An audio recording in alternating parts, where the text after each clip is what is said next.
Hallelujah. Marami pong salamat sa Diyos sa umaga pong ito. Muli ay kakaroon po tayo ng pag-aaral. At yun po ay Friday. Alam po natin na ang Diyos natin ay mabuti, ang Diyos natin ay tapat, hindi nagbabago. Siya ay palagi nakatunghay sa atin, nag-iingat. Kaya wala tayong dapat nakatakutan sapagkat ang buhay natin ay galing sa Panginoon. Ngayon po ang ating pag-aaralan ay paano magiging matuwid ang isang makasalanan. Paano magiging matuwid ang isang makasalanan. At ang sabi sa title natin, The Righteous Shall Live by Faith. Sa King James po, ang sabi, ang ganap ay mabubuhay sa pananampalataya. Buksan po natin sa Romans 1:17. Romans 1:17. Ang totoo po, ang mga talatang ito ay makikita natin sa 4 na magkakahiwalay na talata. Meron po ito sa Old Testament, sa Habakkuk 2:4. Meron din po sa New Testament, 3 po sa New Testament. Kaya basahin natin ang nakalagay sa Romans 1:17. Sinong babasa? Yung malakas.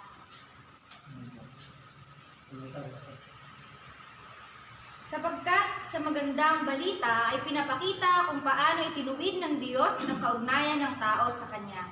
Ito ay sa pamamagitan ng pananampalataya bungat sa simula hanggang sa wakas. Tulad ng sinasabi sa kasulatan, ang itinuturing ng Diyos na matuwid sa pamamagitan ng pananampalataya ay mabubuhay. Romans 1:17. Basahin ko po sa King James, no? Basahin ko sa King James. Ganito ang sinasabi sa King James. Sa Tagalog. 1:17, sabi, sapagkat dito, ang katwiran ng Diyos ay nahahayag mula sa pananampalataya hanggang sa pananampalataya. Gaya ng nasusulat, ngunit ang ganap ay mabubuhay sa pamamagitan ng pananampalataya. At salamat sa Diyos sapagkat dito po natin makikita sa Ephesians 2:6 hanggang 8 ay makikita natin dito na ang kaligtasan ay sa pamagitan ng biyaya. Okay, ang biyaya ay kaloob na walang bayad. Unmerited favor. Sabi sa grace. Grace is unmerited favor o isang biyaya.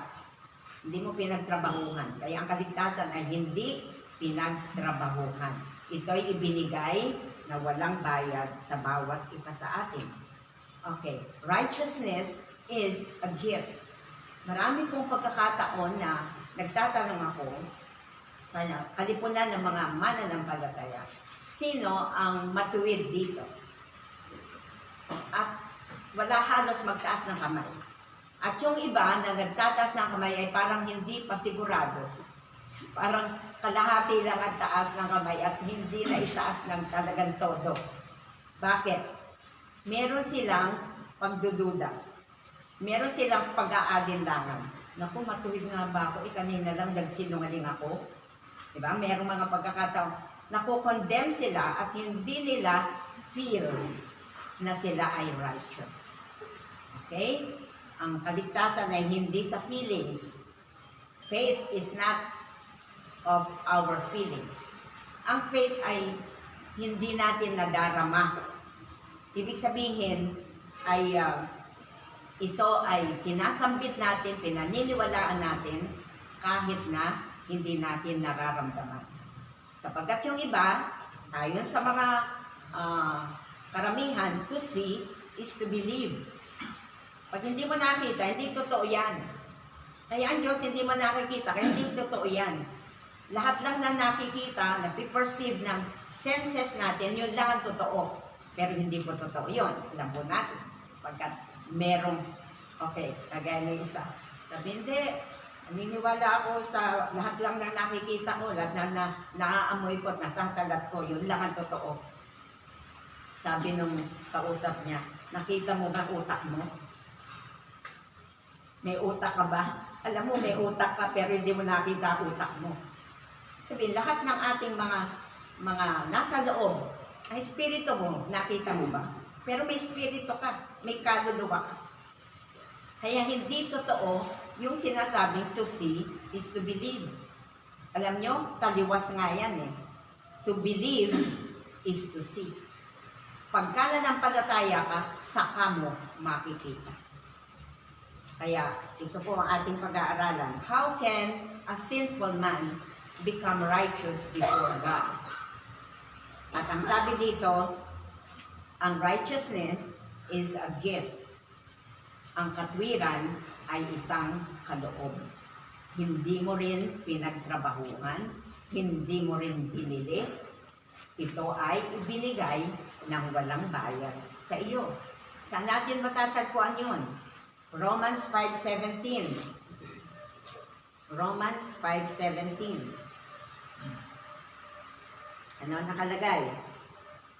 Ang sabi, sapagkat kung sa pagsuway ng isa ay naghari ang kamatayan sa pamagitan ng isa, lubha pang magsisipaghari sa buhay ang nagsisitanggap ng kasaganaan ng biyaya at kaloob ng katwiran sa pamagitan ng isa sa makatwid bagay si Yesu Kristo. Okay, meron tayong nakikita dito na dalawang tao. Diba? Nabasa ako noon na aklat ni Morris Cerullo na ang title ay Two Men from Eden. Dalawang lalaki sa Eden. Ang unang lalaki si Adan. At dahil sa kanyang pagsuway ay naghari ang kamatayan, ang kasalanan, ang sakit, at ang lahat ng kabagabagan ng tao. At minana natin lahat yun pagkat tayo ay galing kay Adan. Ngayon, si Jesus ay naparito para tayo ay bigyan ng buhay at katubusan mula sa ating mga kasalanan. Kaya si Jesus ay nagkatawang tao sapagkat ang kanyang ililigtas ay mga tao. Kinakailangan niyang maranasan kung paano maging tao para makasaklolo siya sa atin na mga tao. Maranasan niya yung naranasan ng tao para siya ay maging mahabaging saserdote para sa atin. Kaya, nung si Jesus ay namatay sa krus ng Kalbaryo, inako niya ang ating mga kasalanan. At napatawad tayo sa ating mga kasalanan. Pero, hindi natin lubos na naunawaan. Ito kasi yung sinasabi nilang the great exchange. Dakilang pakikipagpalit. Diba? Ibinigay natin sa Kanya ang ating mga kasalanan. Ibinigay naman niya sa atin ang ating kapatawaran ng kasalanan. Binigay natin sa Kanya ang ating mga kaguluhan, confusion ng kaisipan. Binigay naman niya sa atin ang kapayapaan ng puso at isipan. Ibig sabihin, lahat ng pangit sa atin ay isinuko natin sa Panginoon. Kaya lahat naman ng Kanya ay ibinigay sa atin. Yun po ang hindi natin naintindihan. Kaya dito po ay magbibigay po tayo ng illustration. Okay, asan yung dalawang okay.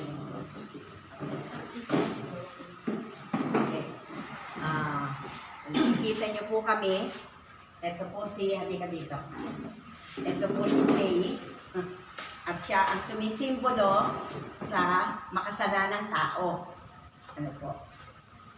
Ito naman po ay sumisimbolo kay Jesus. Ito pong maitim na jacket na ito ay sumisimbolo sa kasalanan. Ang tao ay makasalanan. Okay. Kaya siya ay makasalanan. Ngayon, si Jesus namatay para sa kanya, sa taong makasalanan. Ano ang ginawa ni Jesus? Siya ay matuwid, di ba? Kaputi siya, matuwid siya, perfect siya, wala siyang kasalanan. Ngayon, ang ginawa niya, kunin mo yung itim. Kunin mo at ilagay mo sa iyo. Okay? Si Jesus, pagkamat walang kasalanan, ay naging parang makasalanan. Bakit? Inako niya ang lahat ng kasalanan ng tao. Nung pagkakataong yun na nakabayubay siya sa krus, siya ang pinakamasamang tao na buhay sa daigdig. Bakit? Siya'y mangangalo niya, siya'y sugaron, siya'y lasenggo. Lahat ng kasalanan nakapataw sa kanya. Lahat ng kasalanan ng sangkatauhan. Okay. At pagkatapos noon, siya ay nabayubay sa krus. Pero nung ikatlong araw, siya ay nabuhay na mag-uli. Diba? Upang hindi na mamatay magpakailanman. Ang akala natin, yung kasalanan lang natin ang nalipat sa Kanya. Pero, to complete the great exchange, yung katwiran ni Kristo na nasa Kanya ay inilipat sa taong makasalanan. Lipat mo. Inilipat sa isang taong makasalanan. Kaya yan ngayon ang kalagayan natin. Kung kayo ay nagsisi ng kasalanan, tinanggap niyo si Kristo bilang sariling tagapagligtas, inari kayong matuwid ng Panginoon. Paano ka inaring matuwid? Makasalanan ka, tinanggap mo lang si Kristo. Yung finished work of Christ, yung tinapos na niya. Ang sabi niya, alam niyo, nung nakabayubay siya sa krus, ang sabi niya, it is finished. Ano yung na-finish na? Ano yung tinapos na? Yung plano ng kaligtasan para sa tao ay tinapos na niya. Okay? Salamat sa Diyos. Kaya, hindi kamay ka. Yung mga makasalanan na tumanggap kay Kristo ay nilagyan na rin ng katwiran ng Panginoon. Di ba? Sila ngayon ay matuwid na sa harapan ng Diyos. Cheng, halika. Nakaitim din kasi ito. Nung sila ay tumanggap kay Kristo, sila ay binigyan ng katwiran ni Kristo. Yung katwiran ni Jesus ang nakabihis sa atin. Purihin ng Panginoon. Kaya huwag na kayong mahihiya na sabihin na kayo ay matuwid. Pero ngayon, ang tanong, paano? Natanggap mo yung katwiran, pero kung hindi ka naman sumusunod sa Diyos, ligtas ka pa ba? Kung ikaw ay tumanggap kay Kristo bilang sariling tagapagligtas, noong pagkakataong iyon at namatay ka, sa langit ka pupunta. Ngayon, kung nabuhay ka pa ng 50 taon, ano ang nararapat mong gawin? Kinakailangan ay matuto ka mula sa salita ng Diyos. Kaya, sinabi sa banal na kasulatan na hindi lamang go and preach the gospel. Ang sinabi, go and make disciples. Ano yung disciples? Tagasunod. Hindi po pwedeng tinanggap mo si Kristo, ikaw rin ang nasusunod sa buhay mo. At hindi ka sumusunod sa palatuntunan ng Diyos. Kailangan sumusunod ka. Kaya alam natin na sa ating kalagayan bilang mga Kristiyano, dapat nag-aaral tayo ng salita ng Diyos. Nai-equip tayo. Tayo ay tinuturuan na sumunod sa mga palatuntunan ng ating Panginoon. Sapagkat, pagka walang pagsunod, ang sabi sa Bible, di ba? Tayo, before na maligtas, walang mabubuting gawa na credited sa atin. Wala. You come as you are. Anong meron ka? Kasalanan lang. Pero nung isinuko mo ito sa Diyos, ibinigay sa iyo ang robe of righteousness. Yung damit ng katwiran ay ibinigay sa iyo ng Panginoon.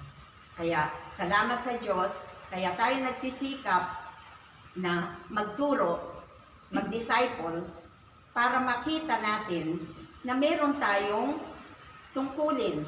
Meron tayong responsibility bilang Kristiyano. Hindi lang, ngayon, save na ako, tinanggap ko na Panginoon, magagawa ko na lahat ng gusto ko. Hindi po pwede. Kailangan ay sumusunod ka sa mga iniuutos ng Diyos. Dapat follower ka. Dapat disciple ka. Kaya tinuturuan natin na maging disciples ang mga Kristiyano para sila ay matutong sumunod sa Panginoon. Ngayon, makikita po natin na meron tayong dalawang righteousness. Una, yung imputed righteousness. Ang imputed righteousness ay yung ibinigay sa iyo ng walang bayad. Di ba? Ibinigay sa iyo ng walang bayad dahil ito ay ibinigay sa iyo ng Panginoong Jesus. Siya ang nagbayad nun. Siya ang tumubos sa iyo sa lahat ng iyong pagkakasala at pagkatapos ay ibinigay sa iyo ang kanyang katwiran. Ngayon, yun ang imputed righteousness. Ang pangalawa, yung imparted righteousness. Ano naman yun? Yung ini-impart ng Diyos, yung righteousness niya, yung holiness niya, yung character niya. Kaya nga, sinasabi sa atin sa Galatians, merong fruit of the Spirit na love, joy, peace, patience, gentleness. Kailangan kakitaan tayo ng character ni Kristo. Kasi mapupulaan tayo ng mga tao. O sinabing, Kristiyano ba yan? Bakit ganyan magmura? Kristiyano ba yan? Bakit naniligarilyo? Kristiyano ba yan? Bakit ganito? Kasi ang sabi po ng banal na kasulatan, tayong mga Kristiyano ang ilaw ng sanlibutan. Tayo ay dapat nagbibigay ng liwanag. Ano ibig sabihin nun? Gumagawa tayo ng mabuti. Diba? Nagpapakita tayo ng kabutihan sa kapwa natin. Hindi kadiliman. Hindi tayo anak ng kadiliman, tayo anak ng kaliwanagan. Kaya ang ginagawa natin ay pawang mabubuti. Kaya papaano na i-impart sa atin ang righteousness at holiness ng Panginoon sa pamamagitan ng salita ng Diyos na bumabago ng ating pag-iisip. Kaya ang sabi, be transformed. Nung tumanggap ka sa Panginoon, hindi pa bago isip mo. Kailangan mabago pa. Sapagkat ang soul area natin ay ang isip natin, ang puso natin at ang ating mga desisyon. Mind, will, and emotions. Hindi pa bago lahat hanggang ngayon, kahit na mga Kristiyano. Kaya merong mga pagkakataon na sila'y nagagalit, napupuot sa kapwa nila, hindi nila binabati. Kristiyano na yun. Pero hindi nila magawa na patawarin yung mga nagkasala sa kanila. Kaya kinakailangan matuto tayo mula sa salita ng Diyos. Pagkat pag nabasa natin na ang tawag para sa atin at ang tingin ng Diyos sa atin, murderer tayo pagka tayo napupuot sa kapwa. Diba ang murder, yung pinatay mo lang physically, yung tao. Pero sa banal na kasulatan, sa New Testament, ang sabi, yung mga napupuot sa kanilang kapwa ay tinuring na mamamatay tao. Bakit? Pagka galit na galit ka sa tao, meron ka bang mabuting layunin para sa kanya? Meron ka bang mabuting intensyon para sa kanya? O lahat ay pangit? Naririnig ko sa iba, pagkagalit na galit, tama ang kasalan ng kidlat. Masagasa ang kasalan ng pison. At kung ano-ano pa. Wala kang mabuting layunin at ninanasa para sa kaaway mo. Lahat gusto mo masama ang mangyari sa kanya. Kaya, murderer ka na. Ang sabi ng banal na kasulatan, kahit na hindi mo pa nagagawa, inisip mo pa lang. Alam niyo yon, ang sabi sa Gospels, tumingin ka pa lang sa babae ng may pagnanasa, ay nagkasala ka na ng pangangalon niya. Hindi mo pa ginagawa, kaya iniisip ng tao, hindi ko namang ginawa eh. Nasa isip ko lang. Kaya hindi pa ako nagkasala. No! Hindi totoo yun. Nagpapasimula ang lahat ng kasalanan sa isip. Kaya, gusto ko yung mga nabasa ko noon. Sabi, be careful with your thought. Be careful with your thought. It becomes your word. Pagka inisip mo, nagiging salita mo na. Be careful with your word, it becomes your action. gagawin mo na. Be careful with your action, it becomes your habit. Nagiging habit na. Be careful with your habit, it becomes your destiny. Kaya, ang sabi ng banal na kasulatan, Romans 12:2, be transformed by the renewing of your mind. Kaya kinakailangan din mabago ang ating mga pag-iisip. Kaya, ang nais ng Panginoon para sa atin ay isipin natin na tayo matuwid sa harapan ng Diyos at tayo ay dapat na gumagawa ng mabuti. Pagkat ang sabi sa 1 Peter 1:16, be holy, for I am holy. Lahat ng karakter ni Kristo, bakit ibinigay sa atin ang banal na Espiritu? Bakit kinailangan na umalis ni Jesus? Ba't hindi siya nanatili dito sa mundo ng habang panahon? Sapagkat ang sabi, kino-comfort niya yung kanyang mga alagad. Kailangan kong umalis. Pagkat namatay si Jesus, nagpakitang muli, na-resurrect siya. Ang akala ng mga alagad, hindi na aalis si Jesus. Pero ang sabi niya, kailangan kong umalis. Sapat kung hindi ako aalis, hindi ko maisusugo sa inyo ang ikatlong persona ng kadyusan. At yun ay walang iba kundi ang banal na Espiritu. Kaya tingnan natin, nung si Jesus ay naririto, si Pedro, si John the Beloved, yung kanyang mga alagad. Nung siya ay inusig na, hinuli na, at ipinapatay, saan naroon ang mga alagad? Ang sabi, sa 4 Gospels, iniwan siya ng lahat. They all forsook him and fled. Tumakas.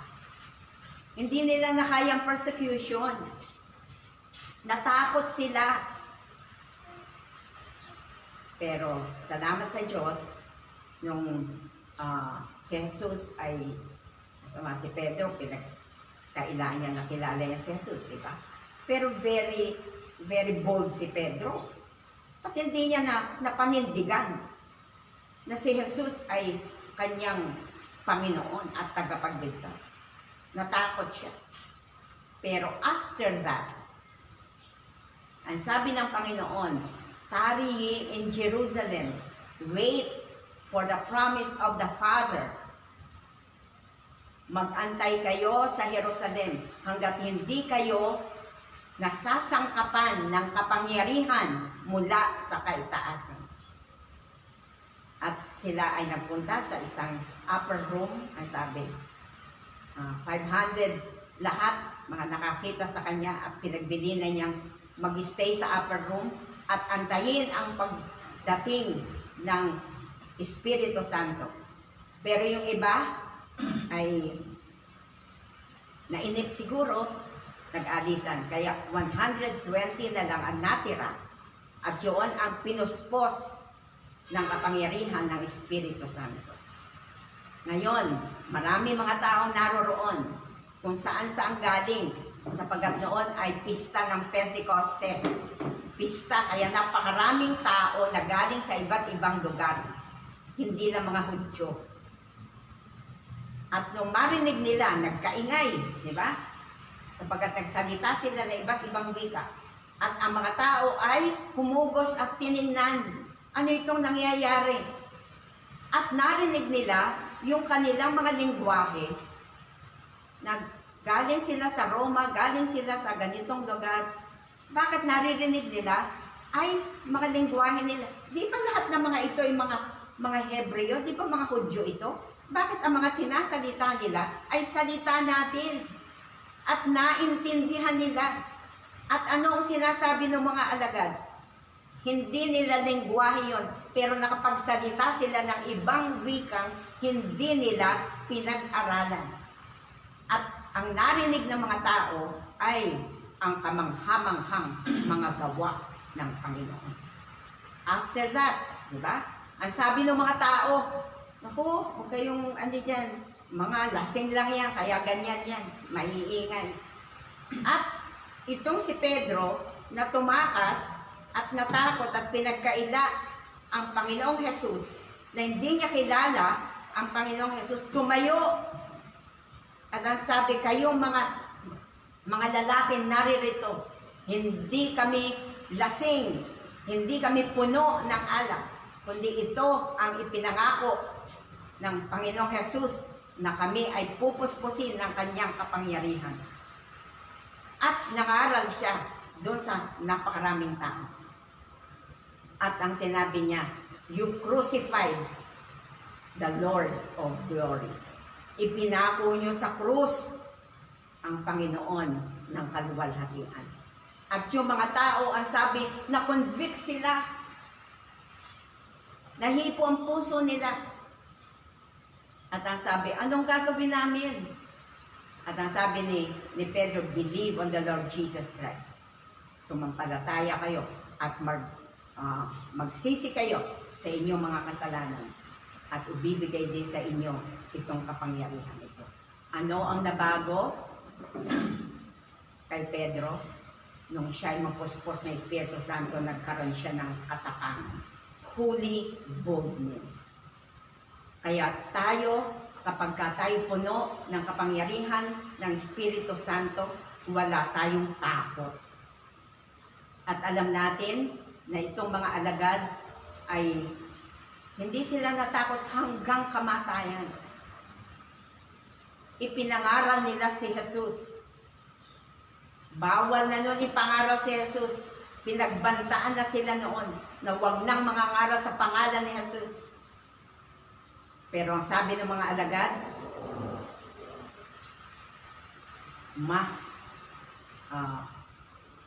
maniniwala kami sa Diyos. We will obey God rather than man. Mas susunod kami sa Diyos kung ano sinasabi ng Diyos kesa sa sinasabi ng tao. Ang sinasabi ng mga tao kasinungalingan, ang media, ang mga balita, puro bad news. Pero sila, nangaral sila kahit na bawal. Ipinagbawal na. Ibig sabihin, sila papatayin na. Katumbas na ang buhay nila kung sila ay mangangaral pa.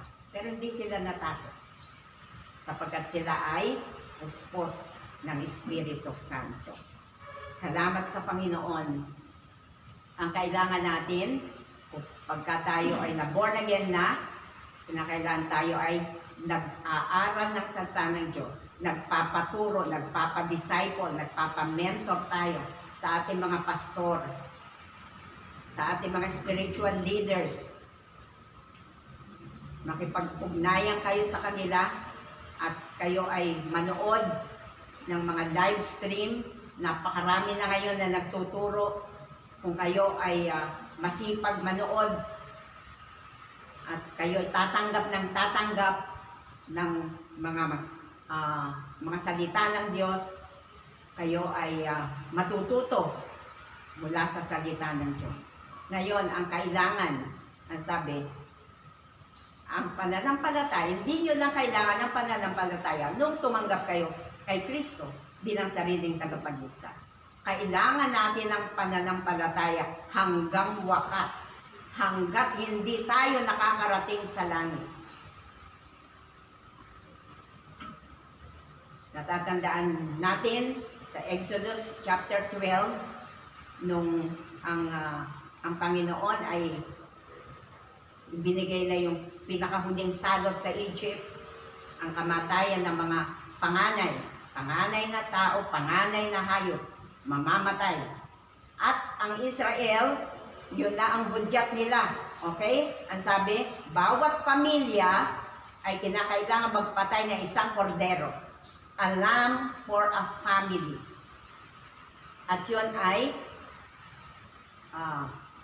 kakainin nyo ng buo. Iro-roast, susunugin. Susunugin ang buo. Hindi chachap-chapin. hindi gagawing kaldereta, hindi gagawing minudo. Ito ay isang buong susunugin at kakainin ng buong pamilya na nakabihis na ang buong pamilya.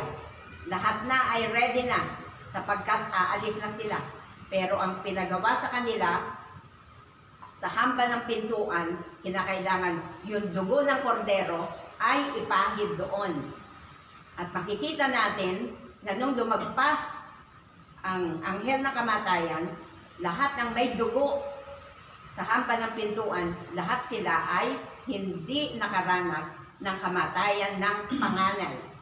Ngayon, nung tayo ay tumanggap sa Panginoon, ang sabi nga, hindi na tiningnan pagka yung hamba ng pintuan ay may dugo, hindi na binuksan yung bahay at sinabi, baka hindi, meron dito hindi karapat-dapat. Hindi na yung dugo ni Jesus, pagka nakita, lahat ng nasa loob, safe na.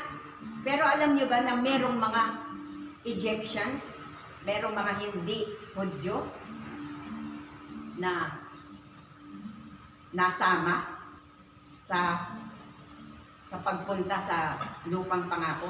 Yun ang tinawag na the mixed multitude. Pagka yung babaeng Hudyo ay nakapag-asa ng hindi Hudyo, nasama siya doon at kasama siyang na-save doon. Pero kinakailangan ay sa kanilang paglalakbay hanggang sa lupang pangako, kinakailangan ay sumusunod sila. Diba? Kaya merong mga rebellion nung sila ay journey, naglalakbay sa ilang, yung mga mixed multitude yun, yung mga reklamador. Pero alam natin na pagka tumanggap ka sa Panginoon bilang sariling tagapagligtas, meron ka pang paglalakbay. Faith is not a destination. It is a journey. Hindi pagka tumanggap ka na sa Panginoon, tapos na. Eto na. Meron ka pang paglalakbay na gagawin. Kaparis natin. Wala pa tayo sa lupang pangako. Ibig sabihin, wala pa tayo sa langit. Naglalakbay pa tayo hanggang sa ngayon. Kaya kinakailangan yung faith natin ay gumagana. Merong saving faith. Ito ay noong tumanggap ka sa Panginoon bilang sariling tagapagligtas, kaya ka naligtas. Saving faith yun. Merong gift of faith. Yung gift of faith ay sumasampalataya sa mga imposibleng bagay. At ito ay nangyayari. Meron kang gift of faith. Meron ding fruit of faith. Ano yun? Yung pang-araw-araw na pananampalatayang ginagamit mo. Na kapag ka humihingi ka sa Diyos ng pagkain, humihingi ka ng bigas, humihingi ka ng pangangailangan nyo, ay dumarating. Yun ay fruit of faith. At merong mga pagkakataon na pagka may sakit ka, diba? Kagaya ng babaeng inaagasan ng 12 taon, na nagsikap siya na makarating doon sa kinalalagyan ni Jesus, nayayapakan siya, nayayakyak siya, pero nagsikap siya makalapit sa Panginoon. Sapagkat ang sabi niya, ayon sa faith niya, mahawakan ko lang ang laylayan ng kanyang damit, gagaling ako. At yun nga nangyari. Sa kabila ng maraming mga tao, ay nagsikap siya makalapit at nahawakan niya yung laylayan ng damit ng Panginoon. At ang sabi ng Biblia, kapag dakat, yung pag-agas ng dugo ay tumigil. At si Jesus ay nagsalita. Sabi, sino humipo sa akin? Sabi ng mga alagad, parang si Pedro yata, Panginoon, lahat naman ng taon ay sumisiksik sa iyo. Nahahawakan ka halos ng lahat.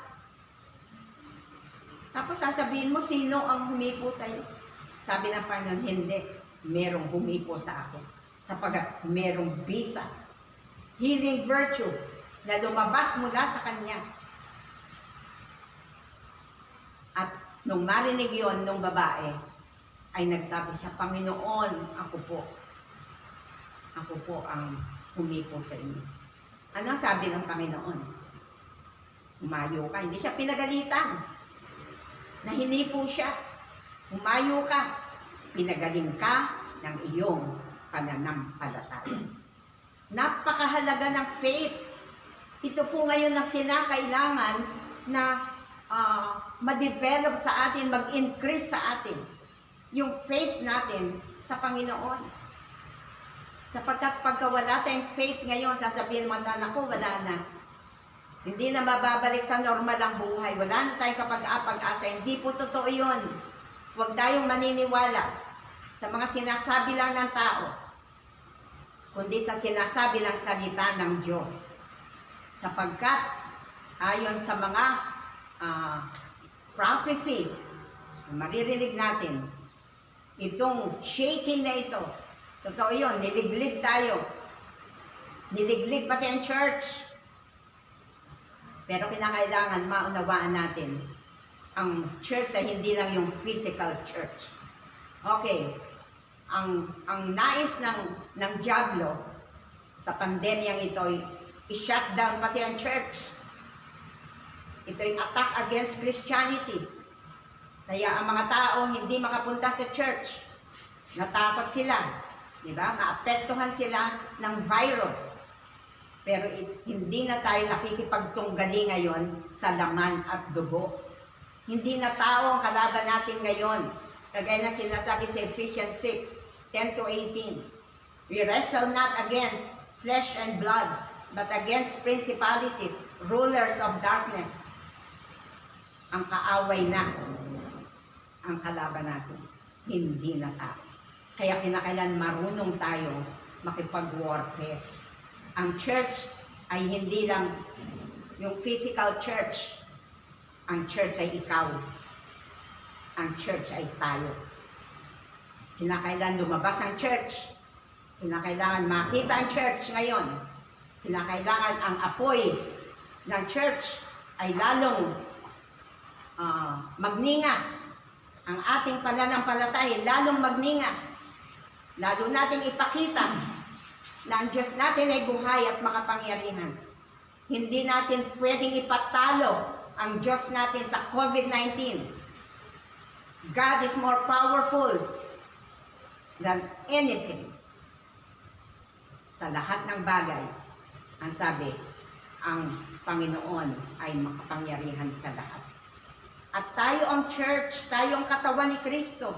Si Jesus ang ating head. Si Jesus ang ating ulo. Ang ulo ng iglesia ay ang Panginoong Jesus.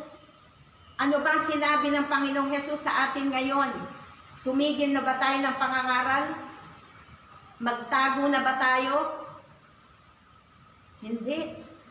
Hindi sinabi ng Diyos yun. Ito ngayon ang pagkakataon. Ang sabi, this is your time.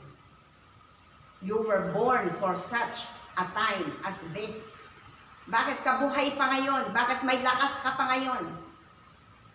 Ba't hindi ka napipi? Inaantay ng Diyos ang salita mo. Sapagkat ang salita ng Diyos ay makapangyarihan. Nung ginawa niya ang langit at lupa, ang sabi, ang dilim ay bumabalot sa kalaliman. At ang Espiritu Santo ay sumasaibabaw ng tubig. Walang nangyayari, walang creation na nagaganap, malibang nung magsalita ang Diyos. Ano sinabi? Let there be light, and there was light. Kung hindi magsasalita ang Diyos, walang magaganap. Ganon din ang Kristiyano ngayon. Kung hindi tayo magsasalita, walang magaganap. Ang mga anghel sa langit nag-aantay kung ano sasabihin mo. Declare the word of God. Ang sabi ng Matthew 16:18, ang anumang ipagbawal mo sa lupa, ipagbabawal sa langit. At anumang ipahintulot mo sa lupa, ipahihintulot sa langit.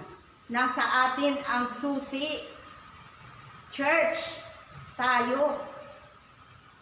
Bakit hindi natin nare-resist?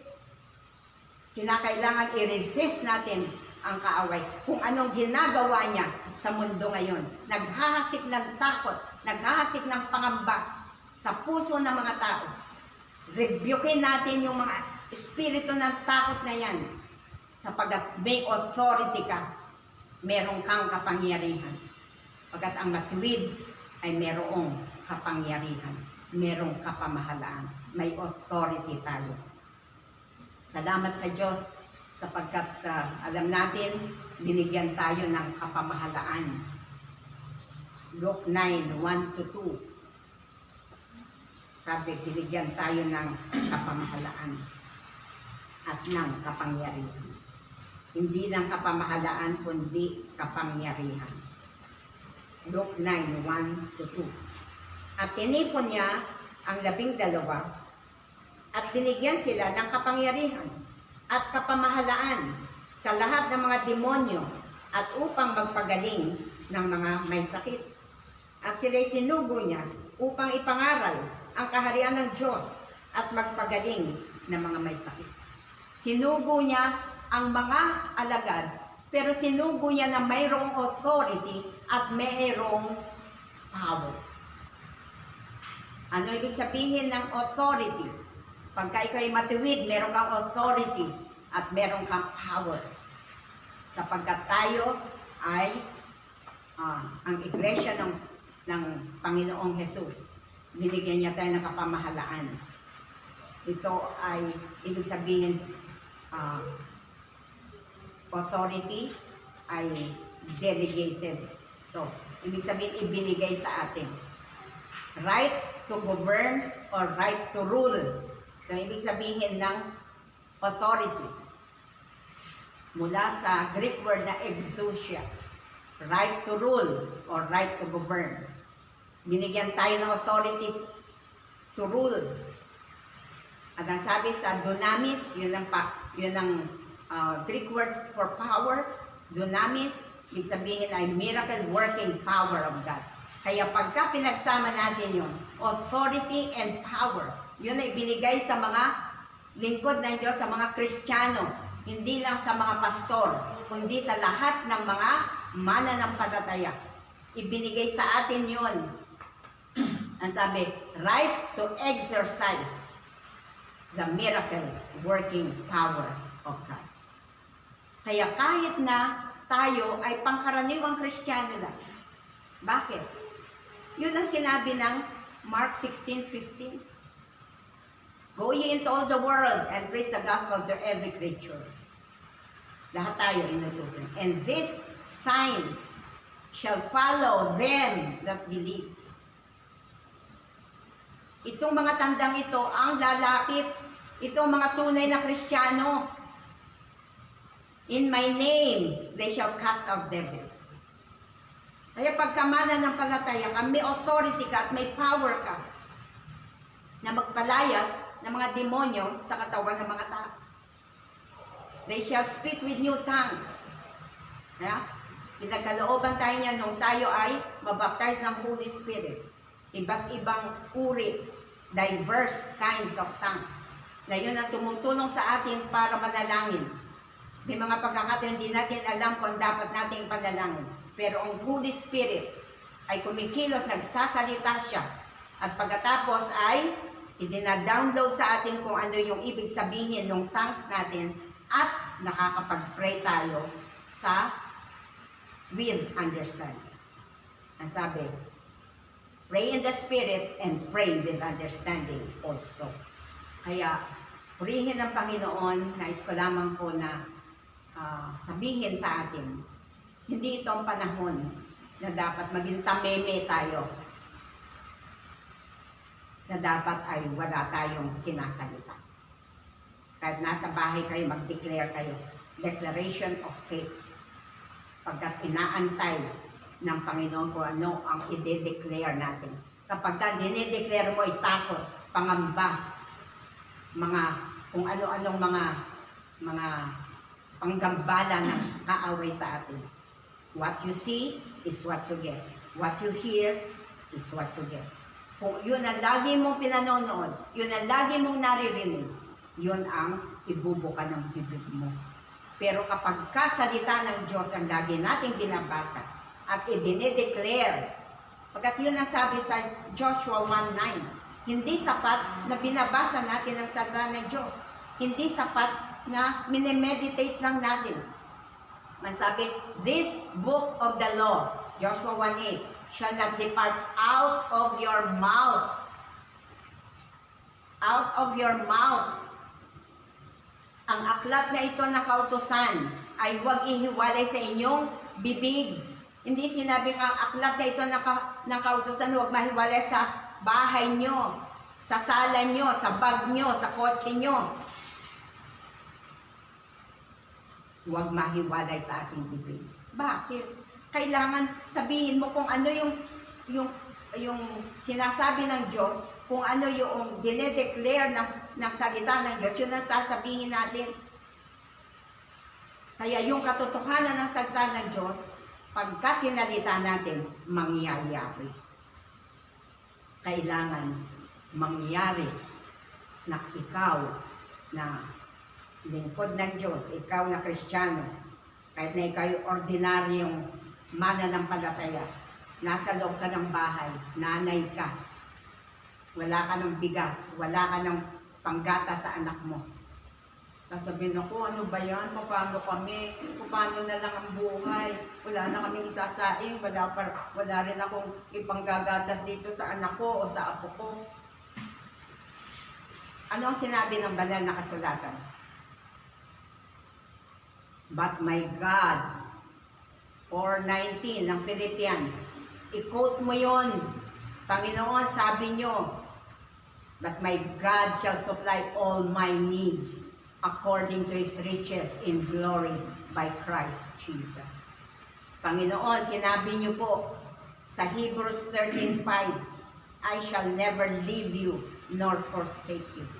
Ang i-confess mo at i-declare mo ay kung ano yung sinasampalatayanan mo na sinabi ng salita ng Diyos. Huwag yung takot mo ang salitain mo.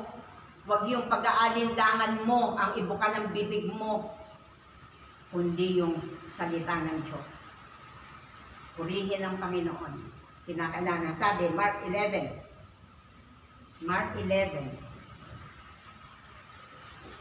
23 to 24.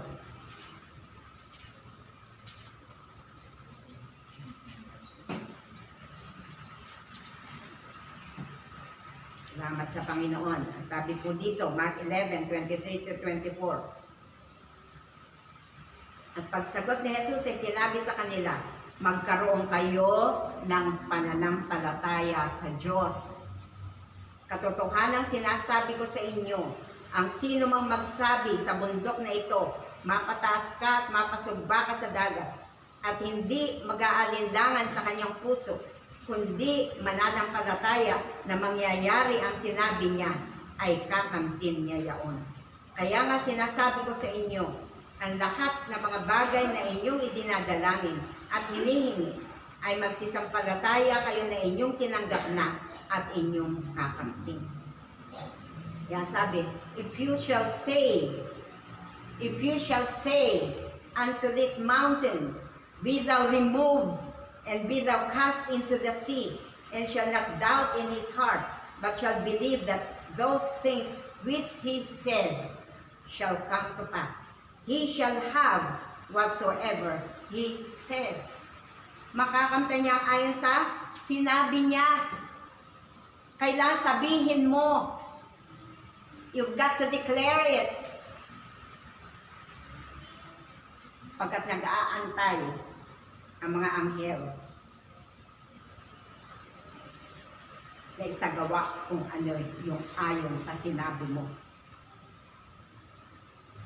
na bunsod ng kapangyarihan ng Diyos at ng pananampalataya mo sa Diyos. Salamat po sa Panginoon sa maraming mga sitwasyon na nagaganap ngayon sa atin.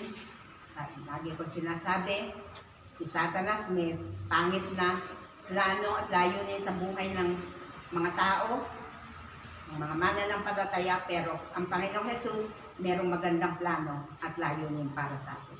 Side by side po yun. Di po ba? At kinakailangan tayo na mga anak ng Diyos, ang ginagawa natin ay yung ayon sa plano at kalooban ng ating Panginoon. Huwag tayong matakot, pagkat ang pananampalataya ay risk. Alam niyo yun? Risk. Pagka walang risk, ang pananampalataya ay, ang sabi, hindi nakikita. Ang pananampalataya ay naniniwala. Faith sees the invisible. Hindi mo nakikita yung invisible. Pero sa iyo, ang Diyos tutugon sa akin. Ang Diyos magpapadala ng supply sa akin. Ang Diyos ko ay mabuti. Ang Diyos ko ay tapat. Hindi niya ako pababayaan. Faith hears the inaudible. Kahit na hindi naririnig ng iba. Pero ikaw, kapag ikaw ay nagbabasa ng salita ng Diyos, parang nauulinigan mo, naririnig mo yung mga pangako ng Diyos sa iyo. Kahit sa gabi, kahit natutulog ka, yung pangako ng Diyos ay dumarating. Faith believes the incredible. Kahit yung mga hindi ka panipaniwala, pinaniniwalaan mo yan. Basta sinabi ng Diyos. And faith receives the impossible. Pati yung mga imposibleng bagay na akala ng iba, ako naniniwala dyan. Pero kapag hiningi natin,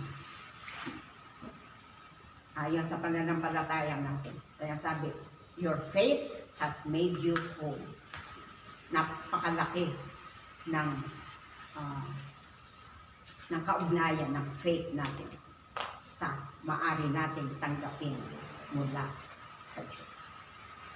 Kaya salamat po at nawa po makapag-impart po kami ng kaliwanagan sa inyong mga kaisipan at kalakasan.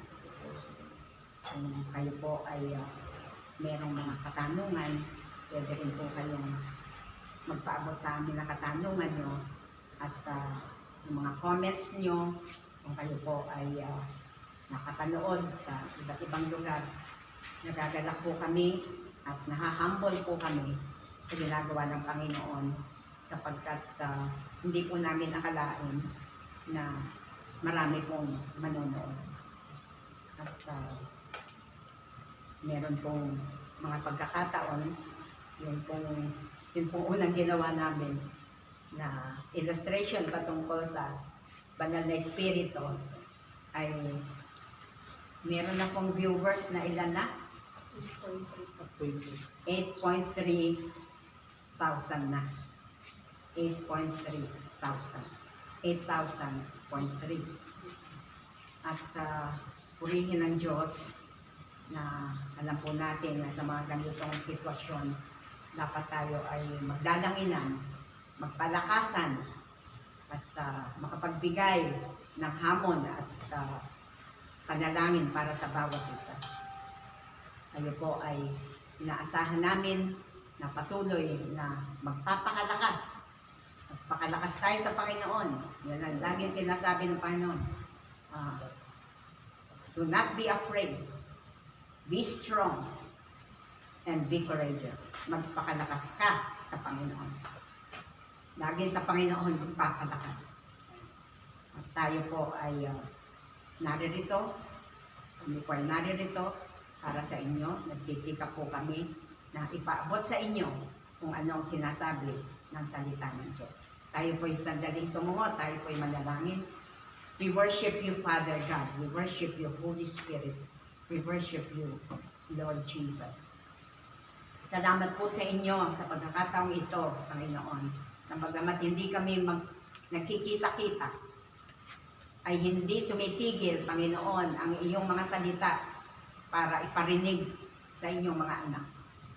Hindi nabubusalan ang aming mga bibig, Panginoon, upang hindi sabihin ang kabutihan niyo, upang hindi sabihin, Panginoon, ang kapangyarihan niyo na kumikilos sa aming mga buhay, Panginoon.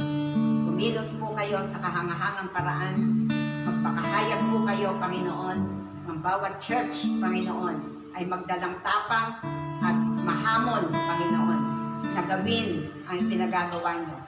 Kahit sa krisis na ito, Panginoon, hindi sinabi ng aming Panginoong Jesus na retreat. Ang sabi niya, go forward. At makikita namin ang kanyang kapangyarihan. Salamat po sa inyo, aming